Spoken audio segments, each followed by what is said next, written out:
the solution to the problems that Aristotle finds himself in. He articulates the natural aspect just perfectly. He didn't count on, and nobody was there to tell him about the beauty of grace and the friendship of Christ. All right, everybody, what's going on? So I am here with Colin Redemer. Colin is a professor at St. Mary's. He's also the VP of the Davenant Institute, which is a very interesting creative educational initiative, which maybe we'll talk about at the end. Actually, kind of dovetails with some of the initiatives I'm working on in my community.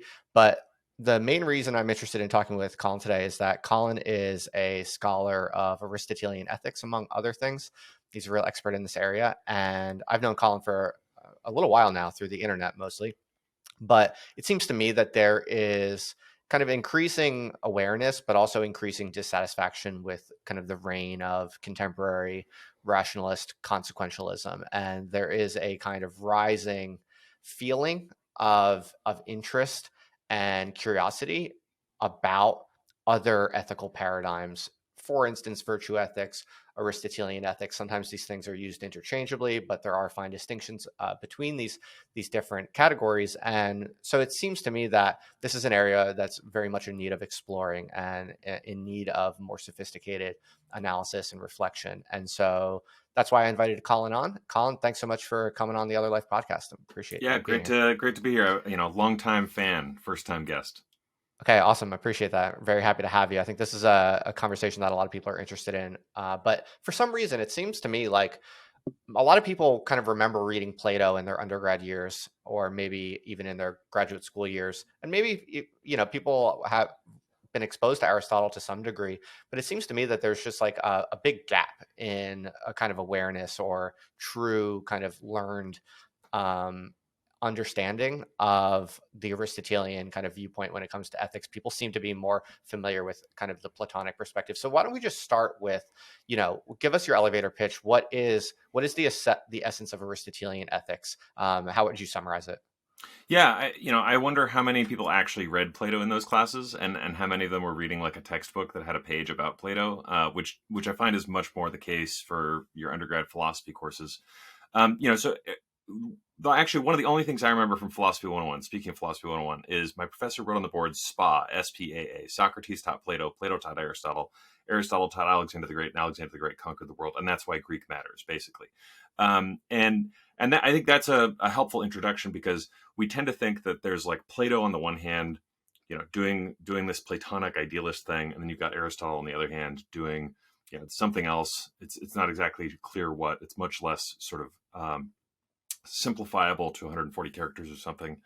But if you think about the fact that this guy actually studied with Plato, I think it makes you realize you should generally try to imagine this person as trying to extend the work of their teacher, right? There was no sort of major break. There was no sort of profound repudiation the way Nietzsche, like repudiates Wagner or whatever. Rather, this is somebody who's trying to carry on the same basic form of life. And so that Socrates to Plato to Aristotle sort of chain of transmission is a valuable way of thinking about it. In the famous painting, right, you have Plato pointing with one finger up. So like he's interested in one thing, like being, the ideals, and it's up there. It's sort of outside of the world. And Aristotle has a hand like this, and there's 5 things he's pointing to, and they're all down here and low.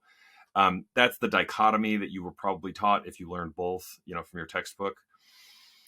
When you actually get into Plato's or Aristotle's Nicomachean Ethics, which is his most famous ethical work of the 3 ethical works that are generally attributed to either Aristotle or near contemporary, I think what you find is actually something much more similar to a theory of life that you could deduce out of Plato's dialogues if you wanted to. The problem is the form that they wrote in is so radically different that it's hard to ever make one-to-one comparisons, right? Plato wrote these they read like plays if you've never read one. It's dialogic, right? It's 2 guys talking to each other. It's a group of people having an argument. And actually, Plato is never a character in any of those arguments. He always attributes the argument to someone else, Socrates, his teacher, or some random person. Aristotle didn't write that way, and it's debatable what the writings we have are. He did have some dialogues. Those are lost to history. Those are not what he's famous for. He's famous for writing these books, which many people think are read like lecture notes.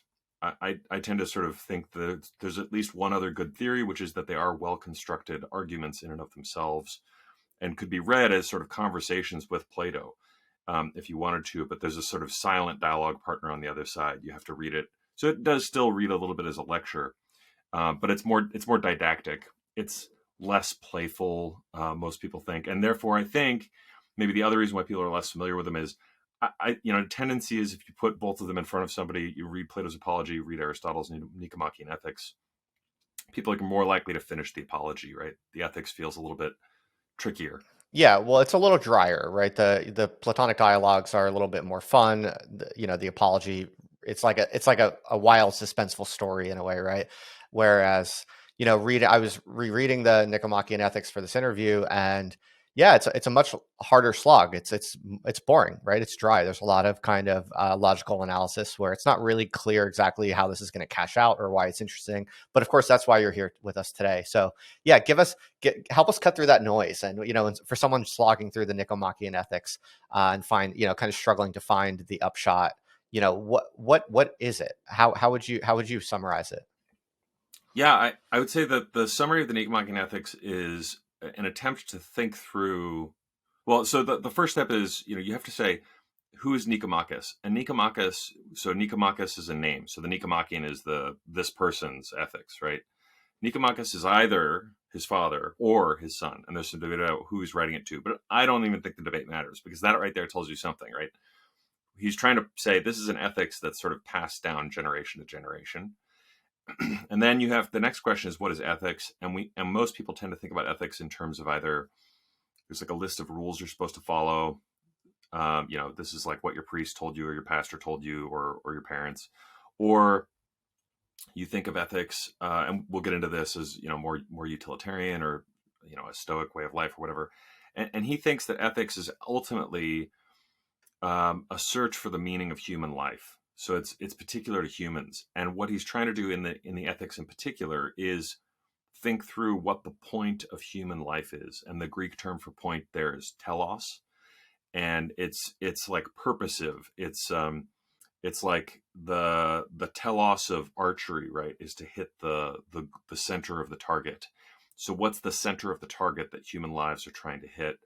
And ultimately, therefore, I think from the Aristotelian perspective, you need to think about ethics in terms of excellence.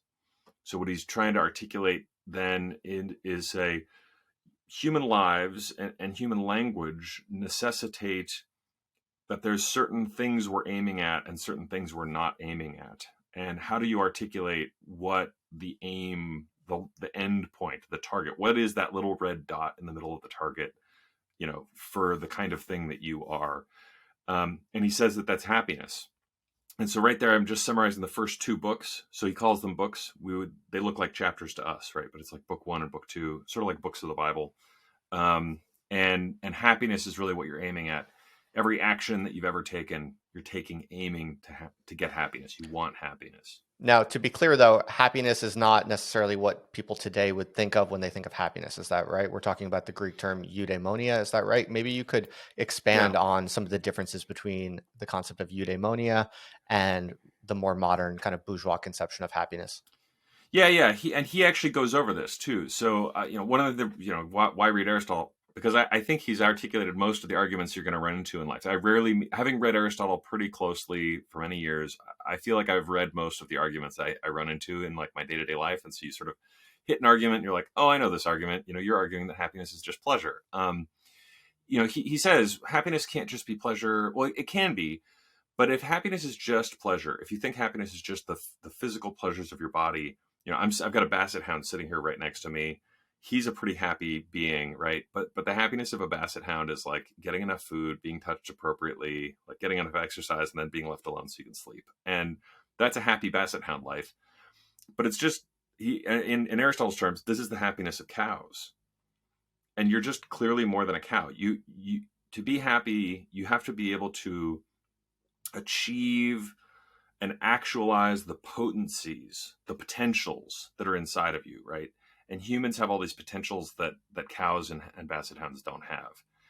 And the highest point of that, therefore, the greatest distinction between my basset hound and me is that when I read poetry, to my wife responds with words. And when I read poetry to my basset hound, he just goes, it doesn't compute. So you have to engage the rational faculty in order to get happiness.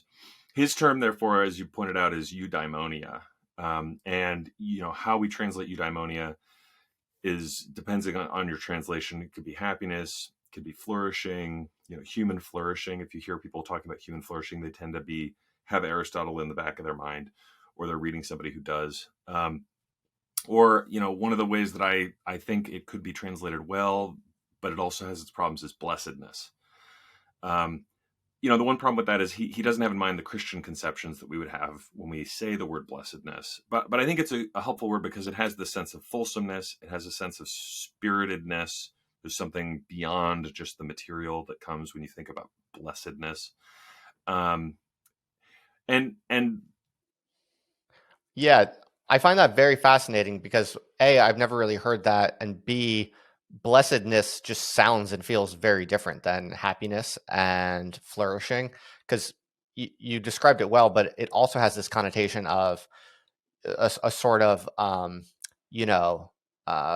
endorsement from on high, right? But to be blessed. So how does that fit in?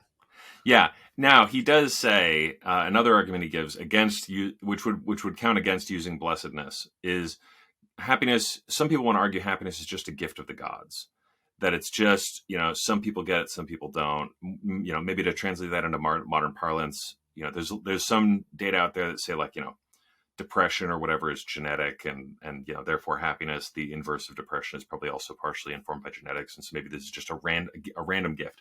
And he says there's something to that. Some people just get a better lot in life than other people, but that's not what you mean when you say the word happiness, because if that's what you mean, then you have no reason for activity. If happiness for a dog is just random, predetermined based upon who their owner is, they wouldn't, go in search of food and dig around in the garbage. And so you don't actually behave in your day-to-day life as if happiness is random. So I say blessedness simply to distinguish it, because what we mean by happiness tends to mean, like your serotonin levels, and blessedness implies something more fulsome. And so it's like flourishing. He thinks that happiness is an activity. Here's his quote: "Happiness is an activity of the soul in accordance with virtue." So the key distinguisher there is that it's something you actually do. Happiness is not passive. You don't just sit there and happiness comes to you. It has to do with your choices. It has to do with your actions in life.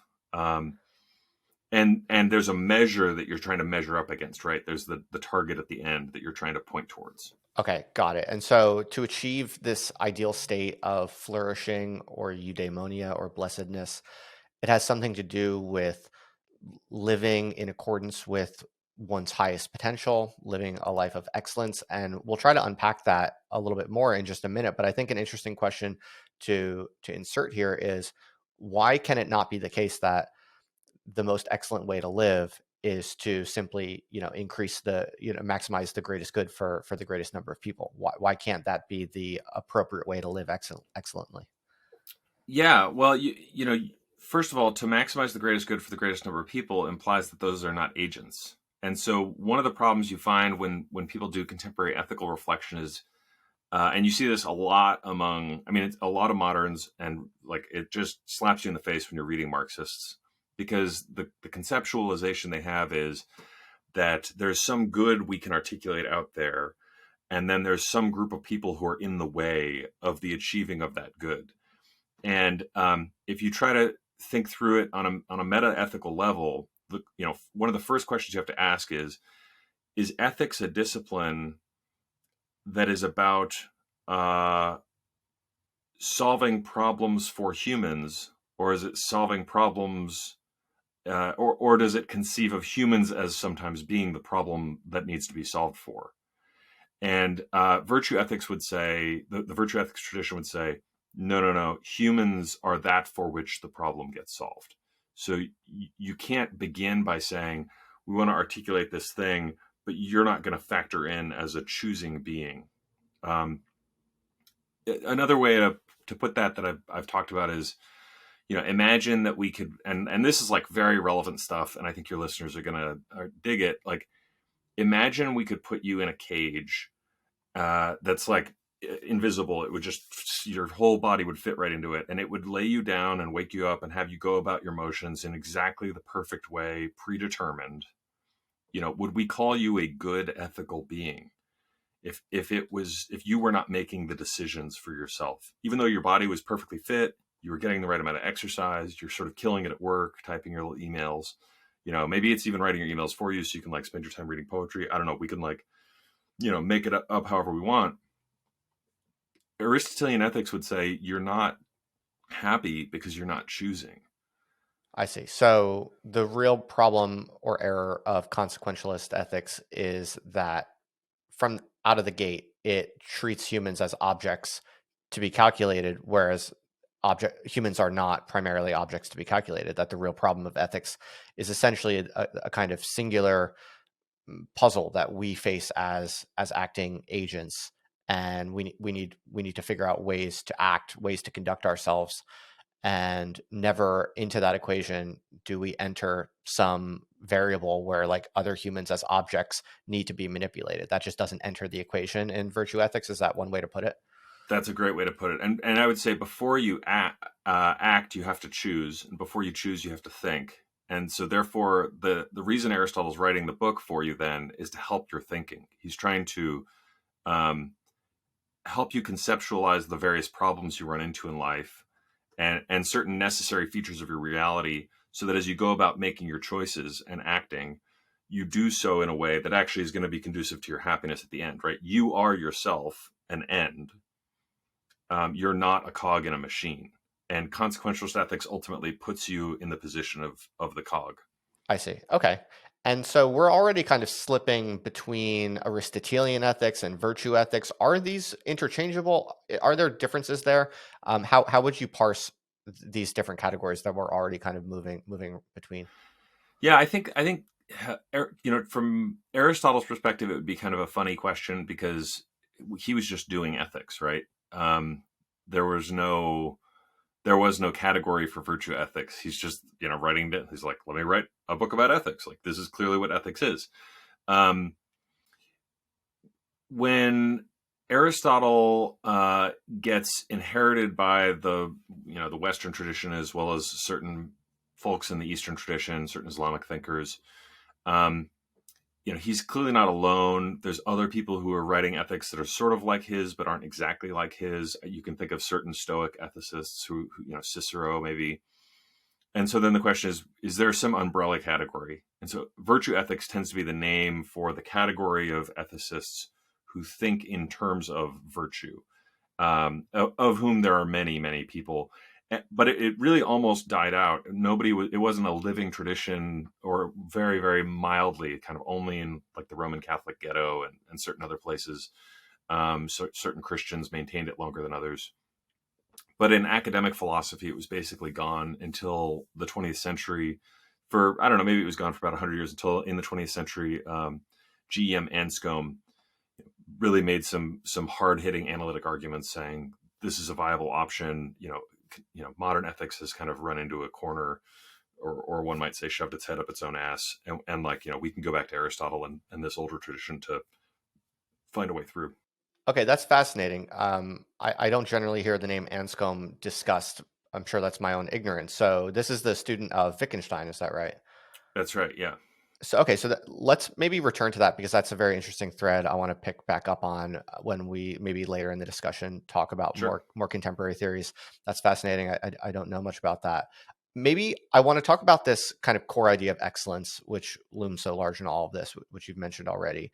And when you read Aristotle's Nicomachean Ethics, one thing you quickly feel or notice, in addition to the fact that it is rather dry and a little bit more difficult to read than some of Plato's more famous dialogues, is that he's a very practical thinker. It's a very practical theory. And for people who have a taste for more kind of categorical, absolute, kind of imperative styles, Aristotle, one critique would be that it can feel a little wishy-washy, right? Sometimes he's quoted as the idea being, right thing at the right time in the right way. So it's very kind of context dependent. It's very practical. This could be seen as sort of wishy-washy. I want to ask you kind of, how do you know when you're really living in accordance with excellence, or when you're not? Like what are some of the best guideposts for distinguishing when you're doing that well or when you're failing to do that? Yeah. So if at the beginning of the book he's like the point of human life is happiness, and then he's like, well, then we have to figure out what happiness is, and he says it's an activity. Um, Happiness is an activity of the soul in accordance with virtue. The next question then, of course, is like, well, what is virtue? And then what you're saying, how do you live that out? How do you know it? And if virtue, arete is the Greek term he's using, is just excellence. How do you then go from there to like applying it to my life to being excellent? As you say, how do you avoid the wishy-washiness? And I think he's got a number of different ways. To begin, we should give his definition of virtue. Virtue is the habit of choosing the mean between two vices, and that's moral virtue. So there's different kinds of virtue, right? He would say there's certain virtues that you don't bother with because they're virtues relative to something besides choice. So like he thinks, just to give an example, and he's not bound by our sort of contemporary PC rules. So he says like, if you want to be beautiful, you have to be very large. Small people can't be beautiful; they can only be cute. And what he means by that, and so this is funny in part because like my wife is very small. I think she's beautiful, but sorry, wife. Aristotle would just say you're cute. But that's more for me, right? When what he means there is he's saying there's certain virtues which we're not really going to talk about because they're like that happiness that some people have just because they're given it. It's like that's not really happiness. That's some other good thing, and it is a good thing. He's not denying it. Like he says, better to be large because you can be beautiful. So if we would say like maybe there's certain really high intelligence people. Maybe there's certain people that are extremely fast. These are virtues, right? But we don't call them moral virtues because moral virtues are things we want to praise you or blame you for. We don't praise you for being larger than somebody else. We don't praise you for happening, if you happen to be, a chess prodigy at birth. Right. So what do we praise and blame you for? We praise and blame you for choices. And he posits a couple of different theories to help you, and one of which is it's the habit of choosing the mean or the middle ground between two vices. And language itself seems to point in this direction. And so just think about like how to dress. And this isn't even a virtue that he talks about, but we could just apply his thinking to like, how should we dress, right? He says anything that involves a human choice where there's an excellence, there's going to be a middle position between two opposing positions.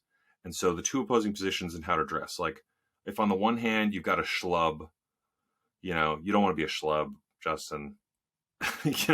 Everybody knows what that is. It's like, you've got the mustard stain. You're not like none of it fits. It's just like stuff you found in the gutter. On the other hand, like what's the opposite extreme of a schlub? That's like you've gone too far in the other direction. I don't know. Do Being you have a like word for that? a snob or something. Sure, yeah. You're a snob. You're way overdoing it. You're looking down your nose at everybody else. They're not wearing, Giorgio Armani. I'm not even a good dresser, so I don't know the names for like what they would be looking for. And so a good dresser is somebody who's in the middle. And then he says, now the next thing you can do is you can say, ask yourself relative to this virtue, are most people, just if you had to like make a bet, $100, are most people more likely to overdo it, or are most people more likely to underdo it? And if most people are more likely to overdo it, you should probably pull back a little bit. And if most people are more likely to underdo it, you should push more to this side over here. And sometimes those are going to be relatively balanced out, and so you want to aim right for the middle of the crew. And sometimes it's going to be obvious. And so here's another example. Let's take the pleasure of. I like to use cigarettes because this one triggers the students. If there's a virtue in smoking cigarettes, clearly there's a space between smoking all the cigarettes and dying of lung cancer or suffocating or something, and smoking none of the cigarettes where you don't get any of the pleasure. So like, what is the appropriate amount? Are more people likely to overdo it or underdo it? And then you need to learn from the crowd by pulling the opposite direction. I don't know. What do Okay. you think? It's fascinating. I mean, I'm curious why one would index against what is popular at the time. What is the logic for that, right? Because at different times and places, it's going to change, right? So is, I guess by implication, there's some sort of social component to what is virtuous. So for instance, the smoking example is a fascinating one, because maybe in the middle of the 20th century, you should have erred against it. It was popular, seen as normal, but maybe not wise. So maybe in the early, in the middle of the 20th century, the virtuous thing to do would be to not smoke, or to go really light on the smoking. But nowadays, when it's villainized and everyone is so obsessed with, their own longevity and protecting themselves, perhaps you could make the case that society has gone too far into this kind of safety ideology, and now the right thing to do would be to smoke more cigarettes. So That's right. explain the social element to what it means to be virtuous. But I submit that you would end up smoking roughly the same amount, which is interesting, right? Because when everybody's smoking a ton, you don't want to smoke none. The parsimonious person who just refuses to enjoy the pleasures of life is clearly failing in some way, right? And so you wouldn't smoke none. But then when everybody's being parsimonious, you're not going to smoke all the cigarettes and die of lung cancer, because clearly that person's made a boneheaded move. But you'd smoke some. So okay, interesting. Right. So yeah. the right answer is smoke a little bit. That's the Smoke virtuous. a little bit. Yeah. I think that's the virtuous mean. That's the golden mean that he's shooting for. And I think the feature that you're noticing, this kind of social feature, is that the virtuous person, by nature of being excellent, right? Excellence is not common. And so, I think, Aristotle's one of those people who's sort of getting culled from curricula. He's, if he was ever in it, virtue ethics is not something that's kind of popular with the political left. And I think it makes sense, because he's clearly on the side of excellence, which is, if not the individual, at least it's rare. So he does not want what is common. And now, that's why you can always kind of revolve around the many. So I feel like a lot of people listening to this are going to be thinking, wait a second, if you want to be excellent, shouldn't you go extra hard on that which you know to be good, and extra hard against that which you know to be bad? So for instance, to stick with the smoking example, because I think it's good, because it's counterintuitive to a lot of people. I think a lot of people are listening thinking, we know that smoking is very bad for you. We know that there are really no upsides to it. So the truly excellent person will not do it whatsoever. How do you think that through? Even if you kind of buy into the logic a bit of Aristotle's intuitions, how do we know when we are, going for the mean between vices, versus when we're just rationalizing our own, lack of willpower and, petty, selfish desires? Yes, and so there's a good argument to be had there, and I think any reasonable Aristotelian such as myself would be open to it. There's a question of should the virtuous person smoke at all? There are other texts he would talk to this question with, where he would ask, is it a natural pleasure or not? I don't know if we want to go there. It's a little bit, that's the like deep tracks version of this talk. Yeah. But the one quick thing I can say in response is he does say there are many things which permit of no mean, where there's no moderate quantity, where there's no middle road. And again, this because of the language. So just as we could begin with schlub and get to like some virtue relative to dressing, so too, if we talk about murder, like what's the right quantity of murder? How do we murder in the right way at the right time for the right reasons? Just murder the right people, and now we really sound like Marxists. He's going to say, there are certain words where intrinsic to the word is the implication that this is an activity that permits of no mean. And that's why we have a distinction between killing and murder, a distinction between sex and adultery, and a distinction between taking and theft. There's a certain moderate quantity of taking, right? There's no moderate quantity of theft. Fascinating. So yeah, it's almost a kind of linguistic criterion. That's fascinating. And so, okay, I guess, another question though that I think a lot of people will have is,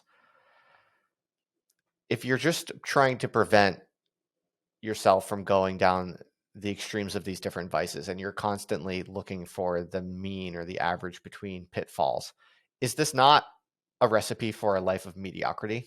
To a lot of people, this is like the opposite of excellence. If you're always just kind of, hedging your bets. Yeah, he would say this is something that you do on a mental level. This is like to help you with your thinking. But ultimately, you do not want to aim away. You're not just aiming away from the crowd, right? It's not pure contrarianism, even though on a mental level, it kind of looks that way. So he really does think you're aiming for virtues. And therefore, you need to mentally identify the virtues and then try to hit them.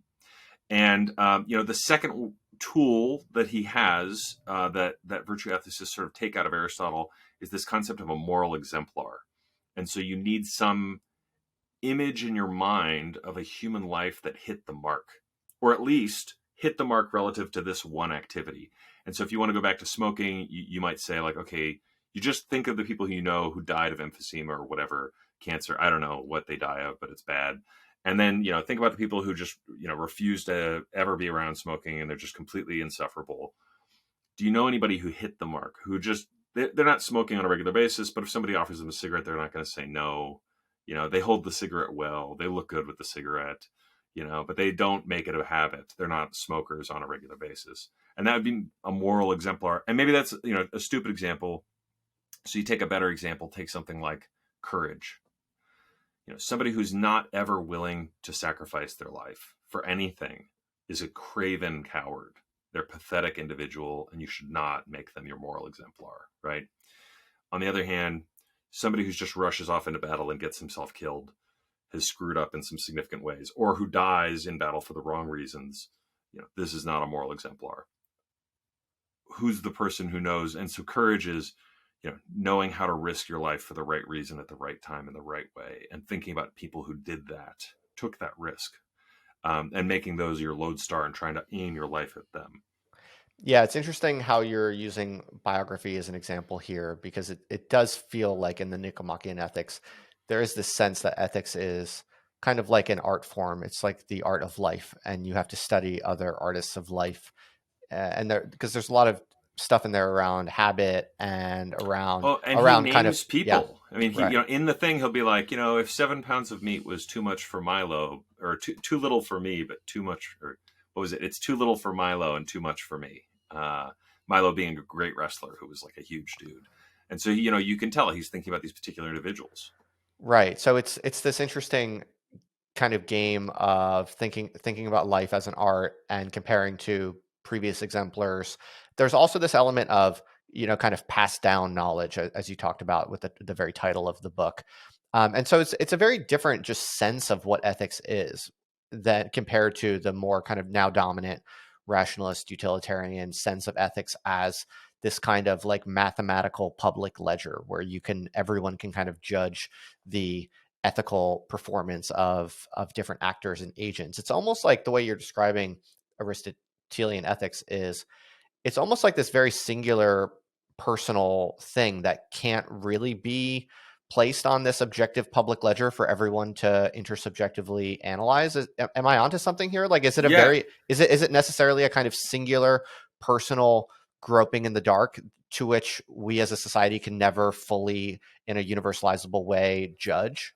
Absolutely. I think Aristotle can take certain insights into contemporary psychology, which, I don't know if you guys believe them or if your listeners do, but let's just presume that it's true that some people are more prone to addiction.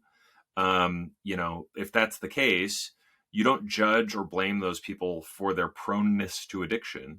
Right? You judge, you praise or blame them for what they do in the world with what they're given. And I think it really is, when you talk to people about this as ethical, as the sort of basis of ethics, is you're not just a product of some system or culture.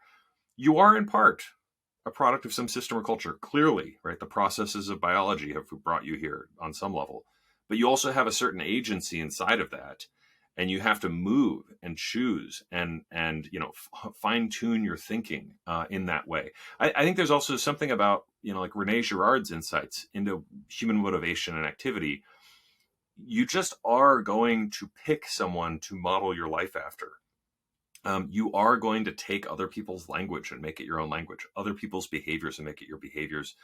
I think about the contemporary phenomenon. I don't know if you saw this, where like young women in particular are starting to like develop Tourette's because they follow people who have Tourette's on, TikTok or whatever. And it's like, this social contagion version of these things. This is just going to happen to you. And therefore, one way to read Aristotle is to say, you better think really hard about who you want to make those models in your life, because they're going to have a huge impact. And if you've got bad models, you can end up as a bad person. Right, right. That's fascinating. So part of it is selecting your models. One interesting kind of segue here is into the Christian tradition. There is a strong kind of Aristotelian strand to the history of Catholic theology. You're Protestant yourself, but you kind of are very interested in this Aristotelian strand in Christianity as well. And in fact, yeah, you have a book coming out about Protestant Aristotelianism. So there's a kind of Aristotelian lineage running through the Catholic and the Protestant traditions, Christianity as a whole. What does that add, or what does it draw on? Like, what is the nexus there? How would you pinpoint the commonality or the overlap, and what's going on there? Yeah, I mean, the traditional way of talking about this would be to say that grace perfects nature. So we have some natural substrata that is common to all humans, and philosophy is the exploration of that strata, and maybe the questioning about what might be beyond it. Right, that'd be metaphysics. Um, but then what revelation does, what Christian theology does, is makes the claim that God has given us certain answers to these questions about metaphysics, about the reality beyond our reality.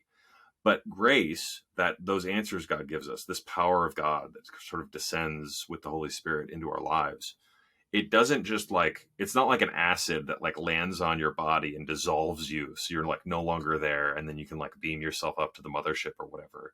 That's like strange cultic Gnosticism or whatever.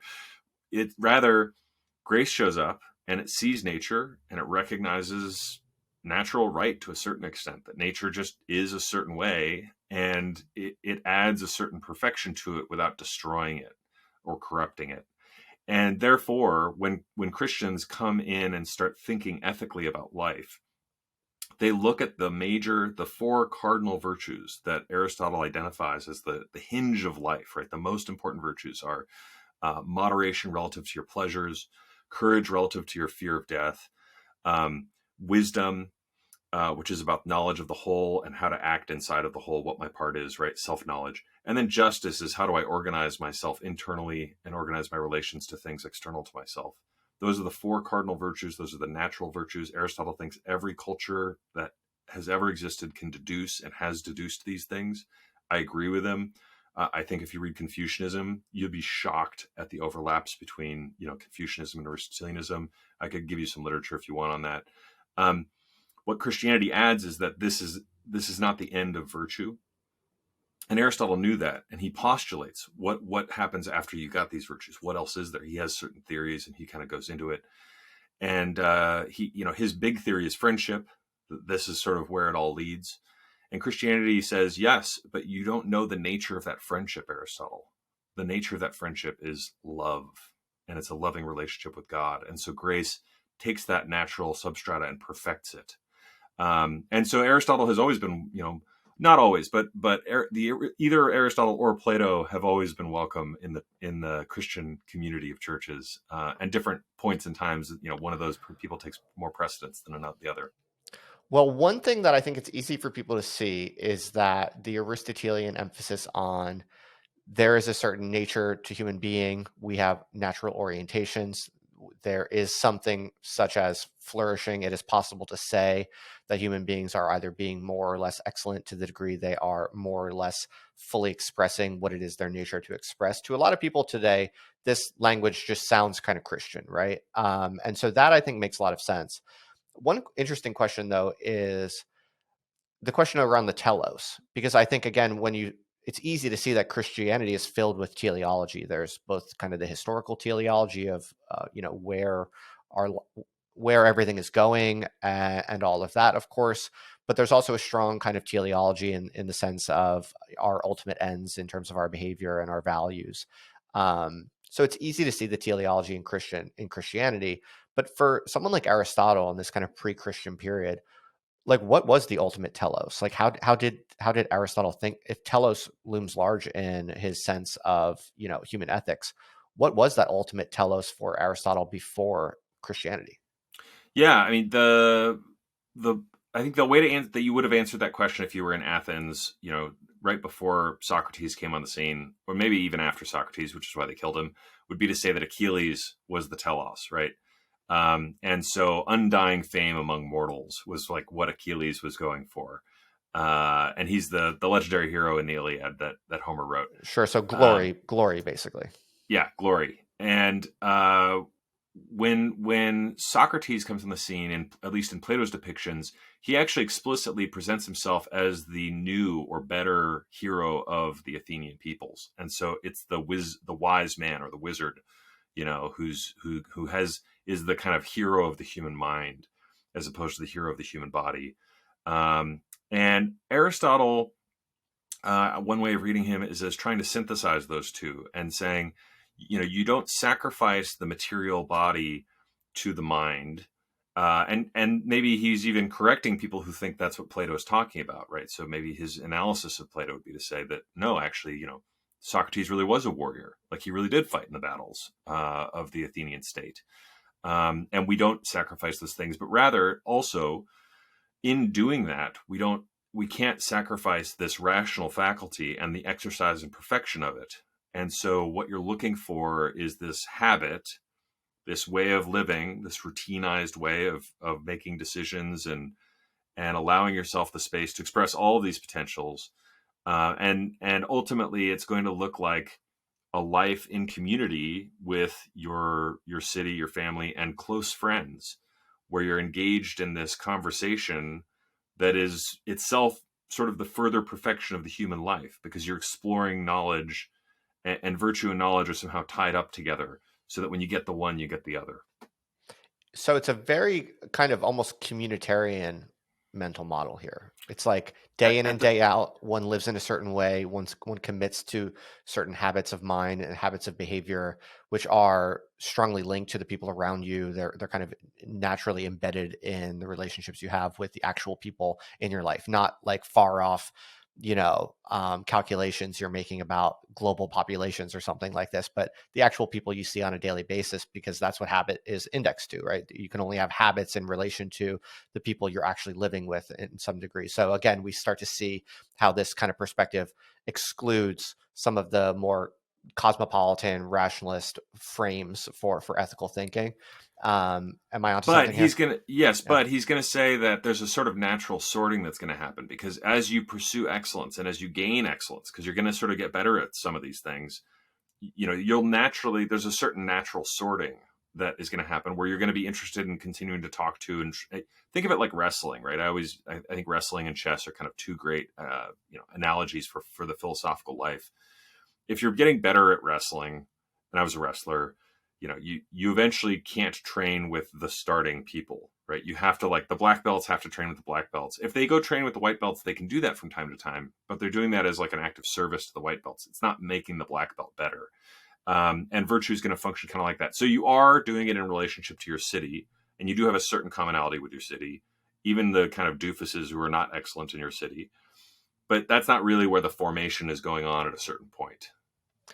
For the people that are most excellent, they have to kind of leave the community and As you interact. get Yeah. as you get better at this, you have to draw away into a private sphere. And so at the peak of the life of virtue, you're going to have these friends, and you're going to have a small group of friends. In fact, he says the sort of ideal number is going to be two, and you're working together, thinking through the problems of life and living, and growing in virtue as you do that. That's fascinating. I tweeted a few weeks ago that the healthy adult man should never have more than 5 real friends. And people thought I was crazy, but little did I even realize I might have been onto something there. It was way too many friends that you were talking about, Justin. Yeah, yeah. Okay, fascinating. So one hypothesis that comes to me listening to you is that it almost sounds as if Aristotelian ethics kind of sets up this worldview that the Christian revelation really just kind of slots into perfectly. And maybe it's specifically, tell me if I'm right or wrong, or if I'm possibly barking up an interesting tree here, specifically around this concept of friendship, which perhaps you could tell us more about if you'd like. But it seems to me like friendship with human beings on Earth is always going to be very limited. Even the best human beings you can find, even those two best friends for the most virtuous men out there who have small, tight knit groups of only the most excellent peers. Necessarily, it's going to still be limited. You're never going to have a really fully perfectly oriented friendship, and so it almost feels as if the appearance of Christ is almost like the appearance of the perfect friend.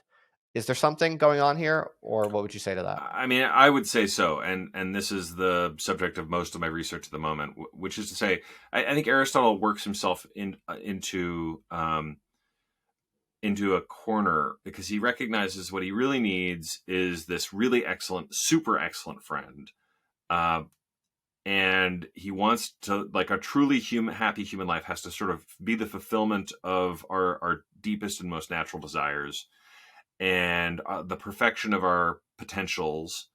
But of course, that doesn't describe anyone, It just like, and the problems are: one, he says, well, if I really love my friend, I should want him to be a god. Two, if I was really perfecting my potentials, I would become a god. Three, if I let my friend become a god and I fail to become one, I don't get to be his friend anymore, and that's going to be really tragic.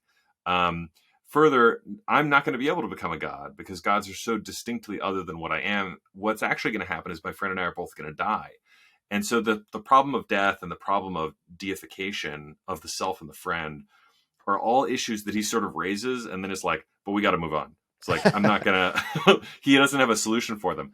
And I think in Christianity, there's a beautiful icon, which I hope you'll find and throw it up there. I can send it to you, called the Friend of Christ icon.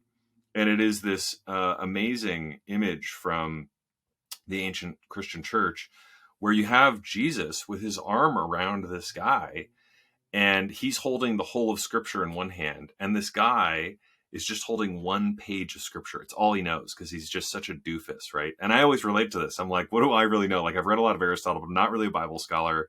Like, I know a lot of people who know a lot more about the Bible than I do, but I know, like, John 3:16, and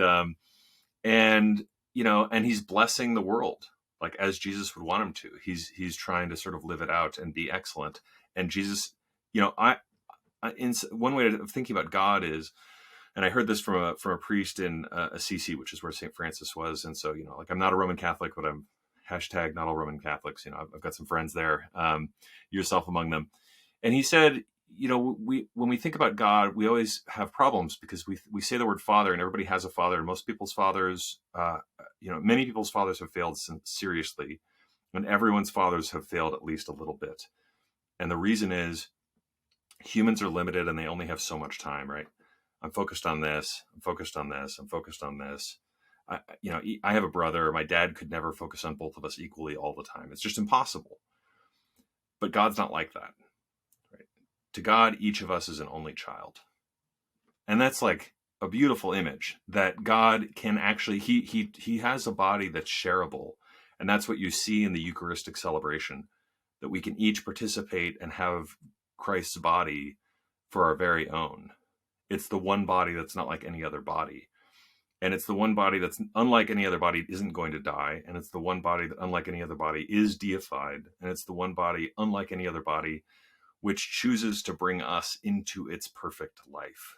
And so I do think my basic argument is that the solution to the problems that Aristotle finds himself in, he articulates the natural aspect just perfectly, but he didn't count on, and nobody was there to tell him about the beauty of grace and the friendship of Christ. There is a part of the Nicomachean ethics about the intellectual virtues. You talked about kind of the main virtues that most people have heard a thing or two about. Tell us about the intellectual virtues. What is the role of the intellectual life in ethics? Yeah, so when he mentions the intellectual virtues more as an aside, so he mostly spends his time talking about the moral virtues. And the intellectual virtues are things that people have deduced more so. So when you hear people talking extensively about the intellectual virtues, those tend to be things people have deduced from reading Aristotle and thinking about the way the Nicomachean ethics must relate to all of these other books that he has, like the categories or whatever. So, learning to think rationally is an intellectual virtue, and it is sort of a choice, right? But it's a choice that's unlike, should I punch the guy who cut me off in traffic or not, right? That's like that's a much more like mastering your biological self, and learning mathematics. It requires intellectual virtue. It requires a certain clear and consistent thinking. It requires a studiousness, a consistency, a focus. And it requires submitting your mind to postulates of reason so that you can make yourself conducive for learning, really. Okay. I do think there are parts of the philosophy, though, that have to do with, kind of how we order the contemplative life with the practical life. And isn't there a kind of a higher quality to contemplation? There's something about this, isn't there?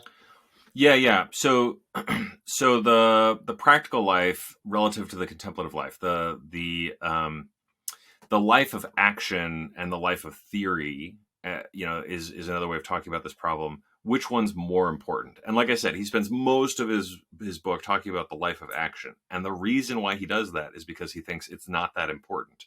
But as most things in life, it's the unimportant stuff that trips you up and sort of destroys your ability to be happy.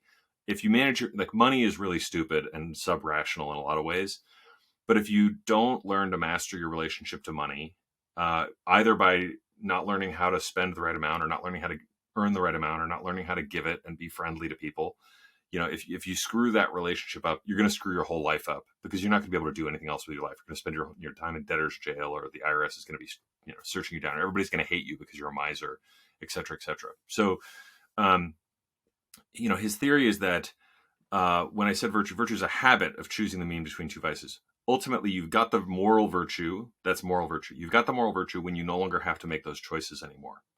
And so relative to courage, like, I don't have to think about being courageous anymore. I've just trained myself so that when I'm in a situation where courage is required, I just habitually do it and I can move on. And I'm not sitting there like, oh, what should I do? Should I, if you're habitually doing that with all of your moral choices throughout the day, then the next question is, what can you do with your mind? And what it does is it frees up your mind so that you can just think about reality. And he doesn't have a lot of names, like I said, for the particular virtues that you're going to use there, the way he has a lot of names for the moral virtues. But he does say very clearly that that's where the good stuff is, where you're free to think and see reality as it really is. It's a little bit like, if we had to, as I'm always trying to do, if you try to squeeze the Nicomachean ethics back into the Platonic corpus and ask yourself, what the hell is he talking about? How does this relate to Plato?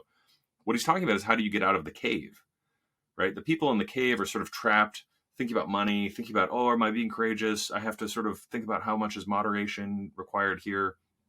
If you master all the moral virtues so that they're habitually being practiced, then you're free to just think about reality. You can get up and out of the cave and just see reality for what it is. And theoretical life, theoria, just comes from the word to see. So you're learning how to see. I'll give you a practical example from my life, because Aristotle would love practical examples. I have a tradition on my birthday where I go on this walk that's about 20 miles with my friends, and then at the end we drink beer and have dinner. And I do the same walk every year. And this year, a buddy who's only been to 3 or 4 of them, I've been doing this for about a decade, said, "Why do you do the same walk every year?" And I said, the reason is because by doing the same walk every year, I don't have to make any decisions. I know every turn in the walk. I know exactly where I'm headed. I never think about the walk itself at all. And I can spend the entire 20 miles, which takes most of the day, just talking to my buddies. And that conversation, right, is a part of that theoretical life, is a part of the contemplative life of just getting to think about reality and being free from the material concerns to engage in the eternal contemplation of being. And that's the good stuff, as far as Aristotle is concerned. Fascinating. So it's almost like you're constantly mastering your habits so much that all of the cognitive overhead and even emotional overhead of living a good life, being ethical, making the right decisions, doing the right thing, all of that, the cost of doing that almost goes to zero on a daily basis. No matter what comes up, it's all mostly automatic. You're not spending, cognition or emotional cycles trying to figure that stuff out. So in a way, this actually, I think, could resonate with a lot of people today who are very into, kind of like life hacking and, I think so. self-improvement, right? but it's an automation. The key is it's an automation you chose, right? And it can't be. It's. I think a lot of these people want to sort of take something and self-impose it on themselves, and they feel therefore very constrained. I think a lot of people, when they get into the like maximizing their lifestyles or whatever, they take somebody else's rules and they just kind of impose them. And a lot of people accuse Aristotle of doing that.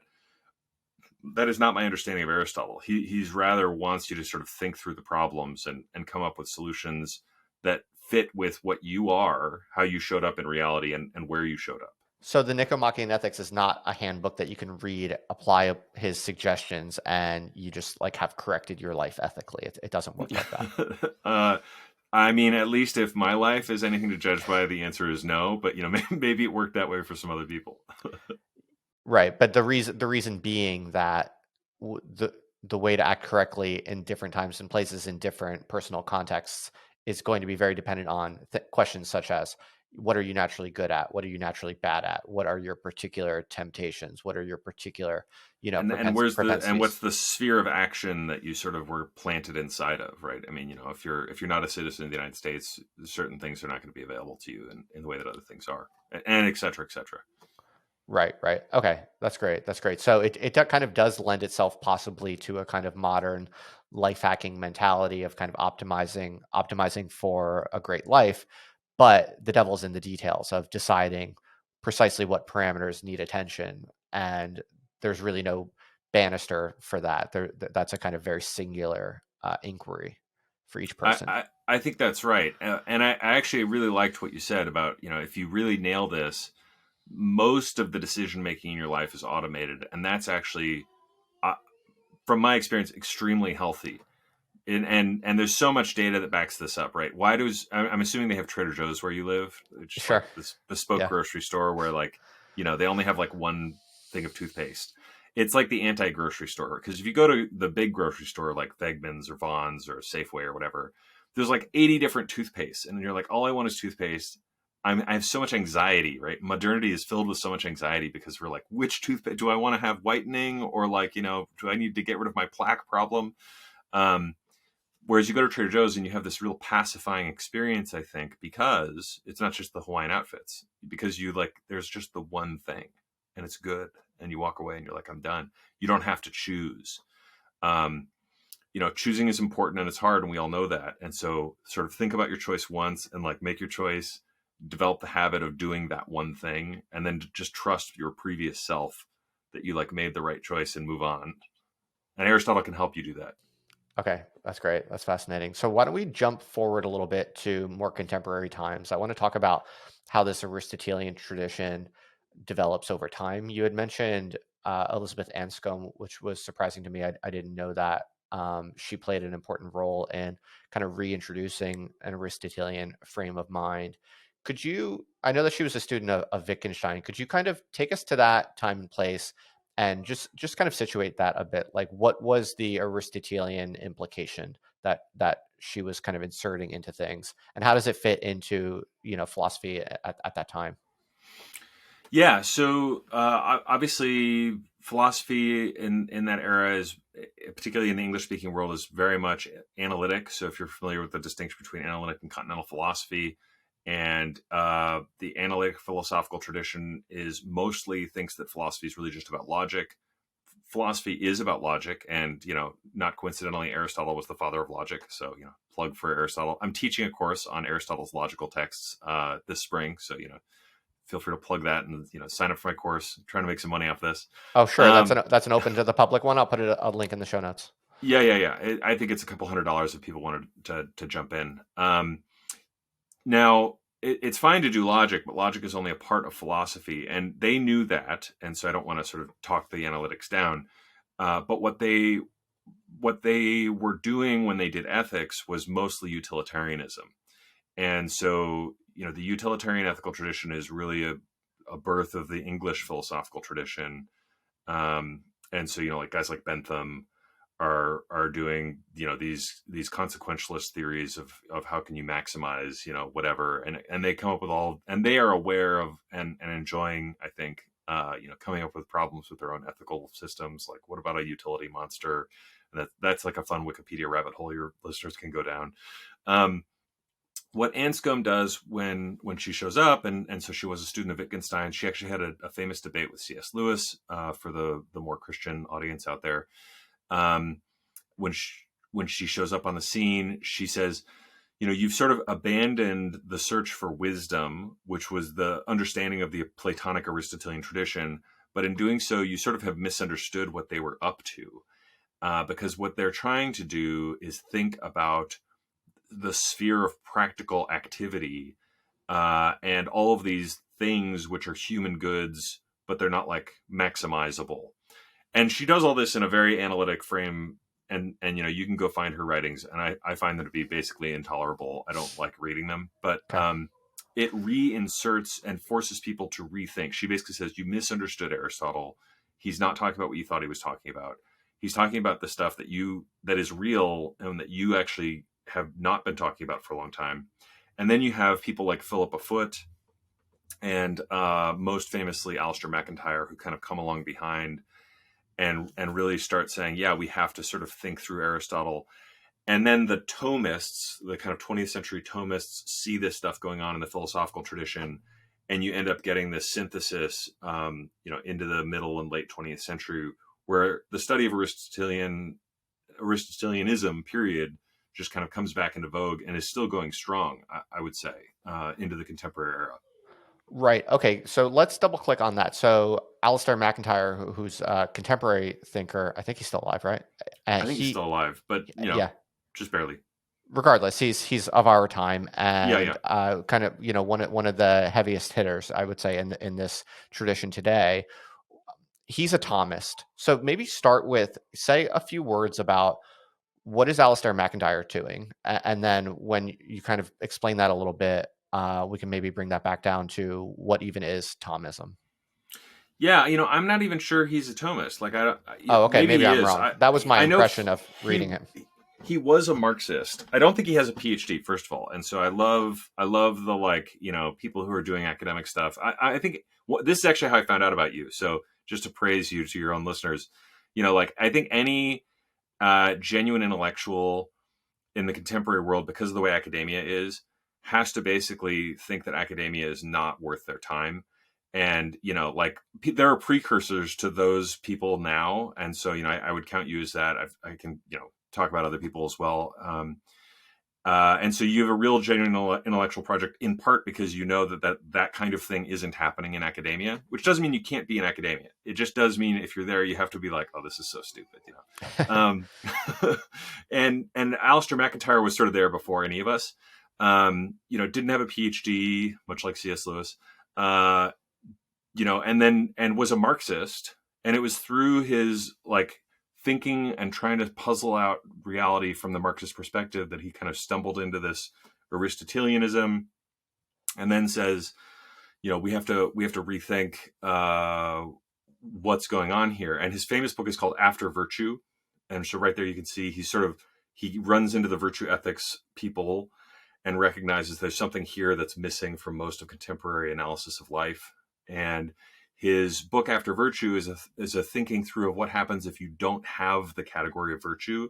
So it's kind of a diagnostic manual for what's gone on in life. And then his other works, I would say, are further explications of what Aristotle or the Aristotelian position would say about reality. And so, his got the one on, like, whose justice and which rationality. If you begin from a consequentialist perspective, you're going to come up with a completely different way of thinking about reality than if you think about it from an Aristotelian perspective, because rationality itself is going to mean different things to these people. So there's almost no talking to one another, or if you do, it gets very contentious very quickly. I'm sure you've got some, like, consequentialist listeners, some Marxist listeners who've, like, heard the things coming out of my mouth and are, like, pulling their hair out with rage. No, well, it's fascinating because, especially on the Marxism point, you mentioned that McIntyre comes out of this kind of Marxist tradition, in a way, but Marx, in a way, has a certain Aristotelian strand, which is very fascinating because Marx is very, especially the humanistic part of the Marxian project, is all about flourishing, and he does have this kind of investment in a certain vision of human nature and what humans require and will find a way to get for themselves. Of course, in his model, it's through class conflict and the historical dialectic and all of that. But there is deeply baked into it, and almost it requires a kind of strong investment in a conception of human flourishing, which is kind of interesting. There is a conception of human flourishing, but it is a conception of human flourishing which is universalized to everyone, and therefore, I would say, from an Aristotelian perspective, you would say it excludes flourishing because flourishing is about virtue, and virtue is about excellence, and excellence is unique. It's craggledy. It's not universalizable. Okay, sure. That's fair critique, of course. Now, going back to MacIntyre, so yeah, in my very limited reading of MacIntyre's works, which I've been kind of exploring in the past few months, I understand him as a Thomist, at least in some regards. He certainly mentions Thomism, but whether one agrees with that or not, whether I'm even right about that or not, just talk a little bit about Thomism and how does that fit in, how how does that fit into the Aristotelian tradition? How does it depart from it? What is unique about it? Yeah, I mean, I would say he's a social thinker as opposed to Thomist, just because it's not clear he's doing the kind of stuff that most Thomists do.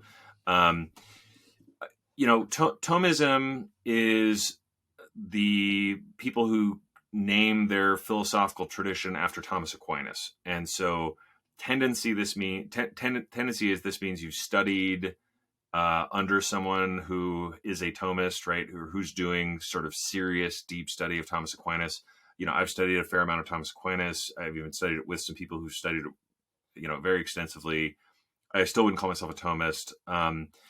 And so Thomas Aquinas is famous because the point at which he comes into Western Christian thought, the church has mostly been a Platonic project at its philosophical level, right? So everybody agrees that grace is perfecting nature or whatever, but the nature, the sort of philosophical substrata of the church is Platonic. And so Augustine is like the big, heavy hitter doing that kind of stuff. And actually the Catholic Church has sort of said, you're not supposed to study Aristotle. So that was the official position. Aristotle and the Aristotelian texts themselves were not even really that available in the West. They were mostly preserved by Eastern Christians and some Muslim scholars. But the Eastern Christians are the ones who sort of keep and copy the texts mostly, even though they're not thinking in Aristotelian categories necessarily. In the Renaissance, these texts make their way back into the West and start getting translated into Latin. And Thomas Aquinas is the first person who sort of takes that system, which was a little bit edgy, it's like not something he was supposed to be doing, and starts trying to think through Christian problems using Aristotle's way of thinking. And the first major breakthrough that he has, the thing that sort of sets him apart from everybody else, is that he makes this distinction that God is the only being whose essence is the same as his existence. Whereas for all other beings, they have an essence and they have an existence, but those two things are distinct from one another because their existence is contingent upon God. Whereas God's existence is not contingent upon anything. He sort of applies Aristotle all over the place, writes a lot of commentaries on Aristotle. Eventually the church comes around and has been a major force in Western philosophy ever since. Well, it sounds like that kind of logical style of Aristotle's is getting picked up here. Is that right?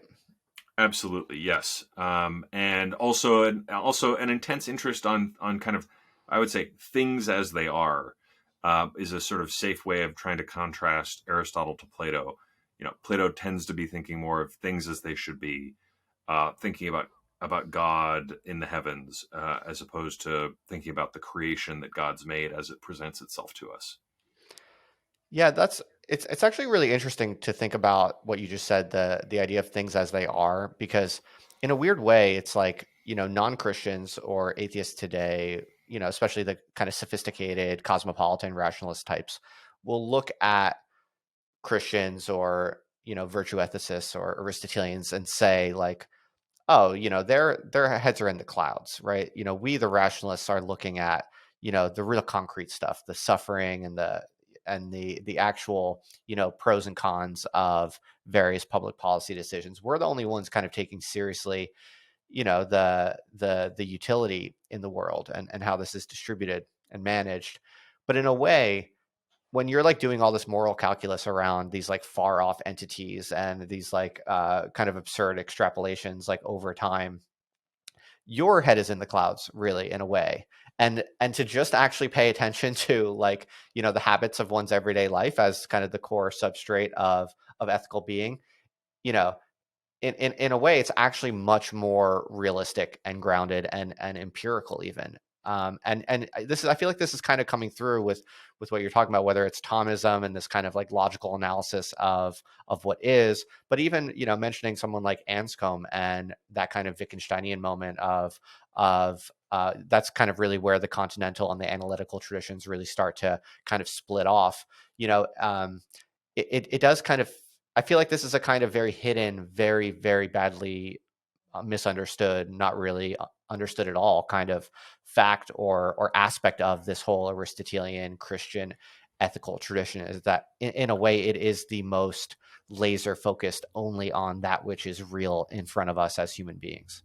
Absolutely. If Sam Bankman-Fried had spent several years thinking about how to behave excellently, a lot of people would still have their money. Instead, he spent his time thinking about this like pie in the sky utopian fantasy land that he was like planning to build with his fake little bitcoins that he didn't even have. It's like, I'm not trying to say that the like tech or whatever isn't real. Sure, like some of this stuff is real, but he had a crazy theory, right? Like an actual pie in the sky crazy theory about how this was all going to work out, and it didn't work out that way. And maybe like what Aristotle would say is focus on the behaviors that you're making into habits, and you're gonna turn into a better person. I had a wrestling coach, just to make this extremely practical, because I think virtue ethics is the kind of thing which once you see it, you kind of see it everywhere. And so I had a wrestling coach. He's not a super well educated dude. He was like an Army Ranger. He was a very good wrestler. And he ran this wrestling camp. His name was Jay Robinson. And I went to his wrestling camp. And one of the things that he would make every single kid from 14 to 18 who was there, and I went twice, he would sort of look them in the eye and be like, "You're going to die. What are 3 things that you want people to say at your graveside?" And you were like, "Oh man, you had to write these 3 things down and turn them into him, Wow. And like that's powerful. And that's virtue ethics, because organizing your life in such a way that if you say like, I want people to say that I'm generous, I want people to say that I'm kind. It's like, okay, well now you have to start doing stuff that's generous and kind, or that ain't going to happen, kid. Right. And you end up making a story for your life that is generative, right, and life-giving and beautiful. Right. Well, that's lovely. And I maybe don't have a better way to close out this than to let that be the final word, except that I want to hear about the book coming out, which, and probably by the time people are listening to this on the podcast, your book will have already come out. The publication date is February 9th, I believe. The book Yep. is called The Shining Human Creature.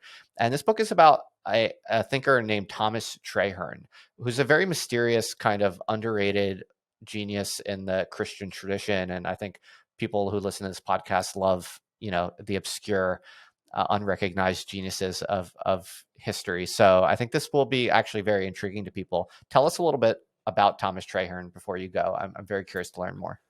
Yeah, so Thomas Traherne was if anybody does know him, they probably know him as like the B-list version of some of the metaphysical poets.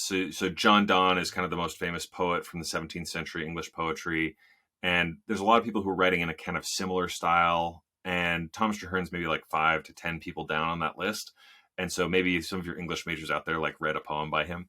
And we're recording on Burns Night, so happy Burns Night to our Scottish listeners. I like to be culturally sensitive to these things. And what Traherne actually spent his life doing was as a pastor. So he was a pastor in rural England during the English Civil War when he grew up, and then afterwards during the Restoration. 17th century, Oxford trained, got 3 degrees from Oxford, really smart guy.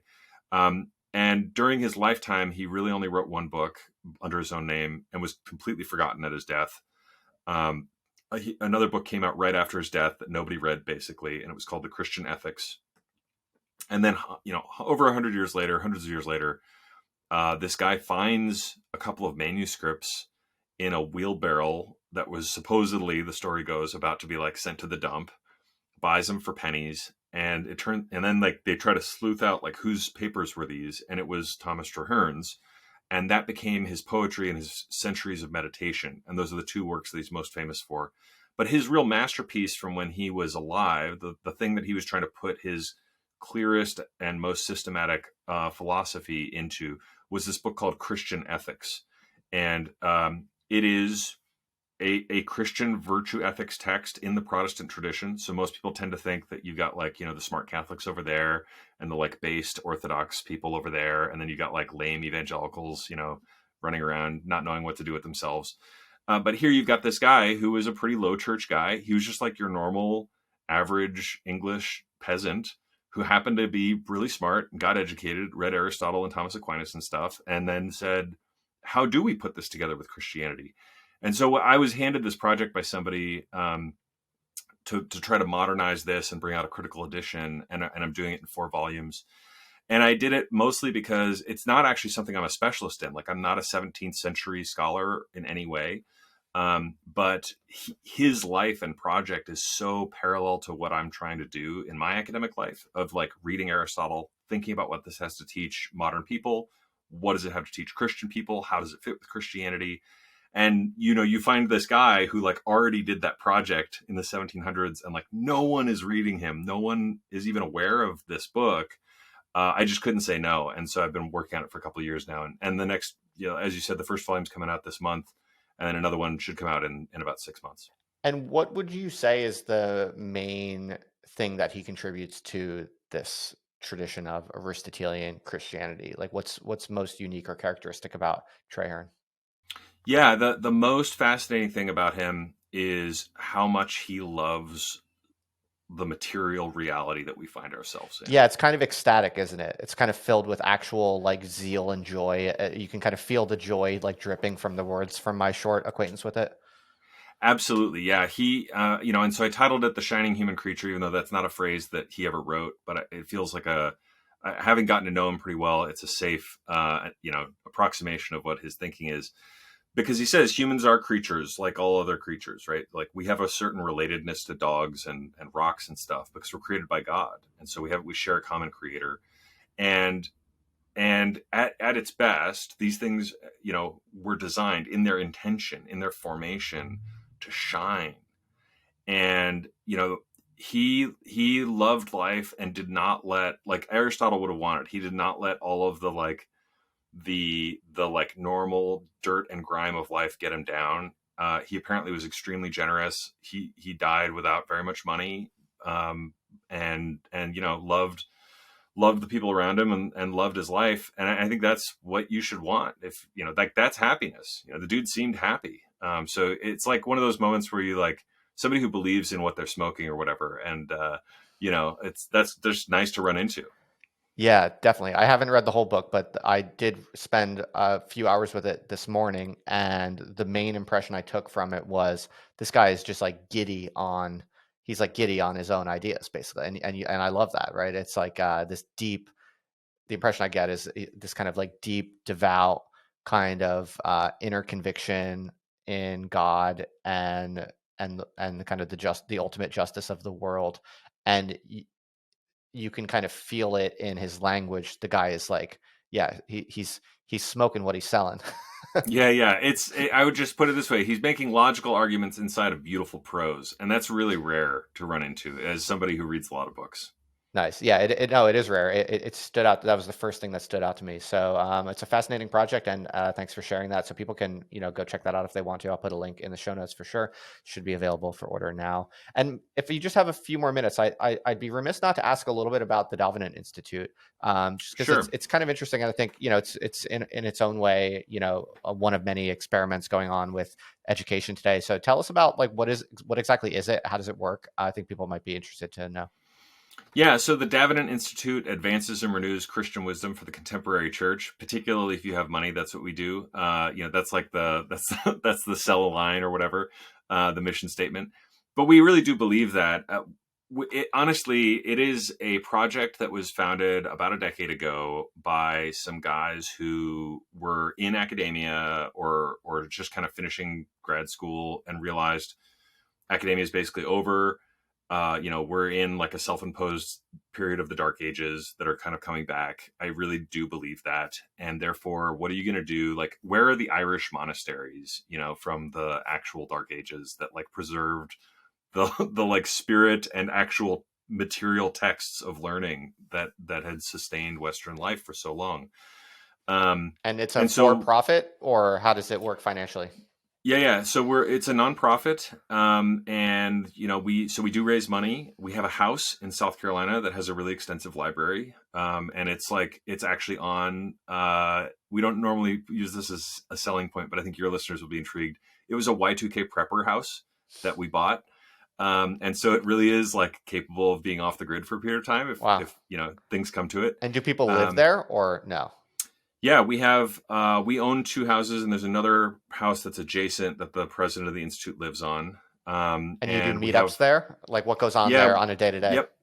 We have a scholar in residence at the main house, and then Huh. there's kind of a host family in the other house. And we run conferences there. We teach classes that are in person that we run there. But then there's also that's like the intellectual hub of the broader network. So we run conferences kind of locally all over the place. We've had a few in the UK. We've had all over the United States. I think we have one in LA coming this fall. And then we also have a magazine that we publish called Ad Fontes, and we're trying to do very serious thinking about reality, but from the Protestant perspective. So we are explicitly a Protestant, tend to be, safe to say, conservative Protestant group of guys, mostly guys. I mean, women are welcome and there are women there, but truth is like, that's who we are.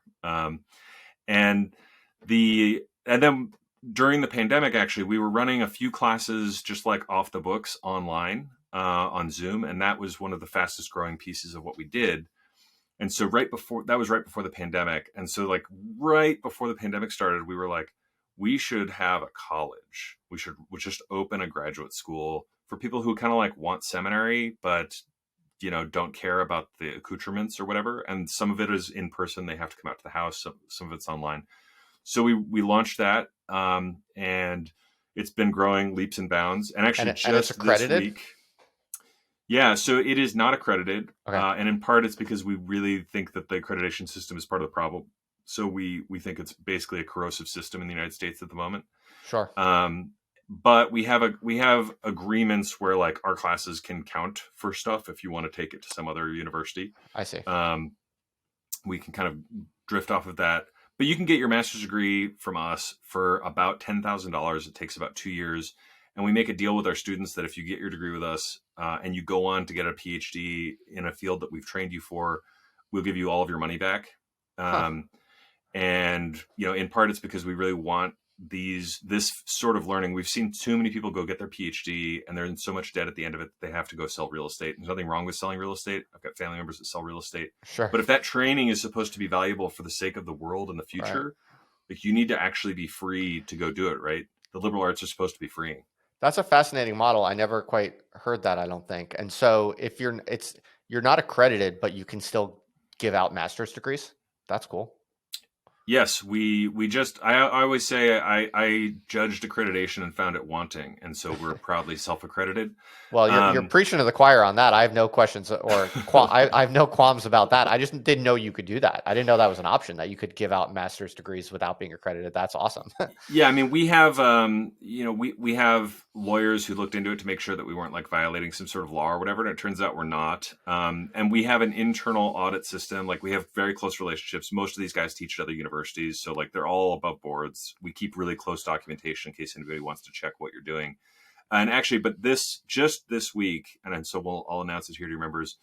We now are a PhD granting institution. So, what did you do during the pandemic, Grandpa? I founded a PhD granting institution of higher education, and that is accredited by the King of England. What? How does that work? All right, I gotta hear this. How do you negotiate that? How does that come about? Yeah, so it's basically through an agreement that we have with Union College, Union Theological College in Northern Ireland, and so I think there's something like 7 or 8 institutions in the United Kingdom that have what's called a royal charter, which and then all other institutions of higher education in the UK are granted their accreditation by those colleges or universities, and so it's called the royal charter gets extended too, right? So like some other lesser college in Northern Ireland goes to the Union College and it's like, can we be accredited? And they're like, okay, you can be. Okay. And we went to Union College and we were like, we want to have PhD students. Can we just like do it under your royal charter? And after some negotiations, and they were like, yeah, this sounds really good. You guys are great. So yeah, Wow. so our That's master's awesome. degree is not, but I figure like if our PhD is, you can probably trust our master's degree. If our Yeah. PhD is good enough for the King of England, it's our master's degree is good enough for you. Those are fascinating details. That's a really interesting, cool model. And thanks for sharing some of the inner workings of how the Davenant Institute functions. That's fascinating. Yeah, I'm certainly, very interested in and very supportive of all such, creative ways of trying to re-engineer these things nowadays. So I think a lot of people listening to this will want Absolutely, and I'm, want I'm to a check it huge out. fan of your other life group and the things that you're doing in sort of parallel spaces. Well, thank you, sir. Colin, thank you very much for your time. I appreciate you being here. This was an absolute masterclass on Aristotelian ethics, pretty much exactly what I wanted, and I think a lot of people will be, very edified to have listened through this conversation. So, thank you very much for your time. Awesome, thanks for having me on, Justin. All right, I'll put a link to your new book in the show notes and to everything else we talked about. Take it easy, Colin. Appreciate you. Take care.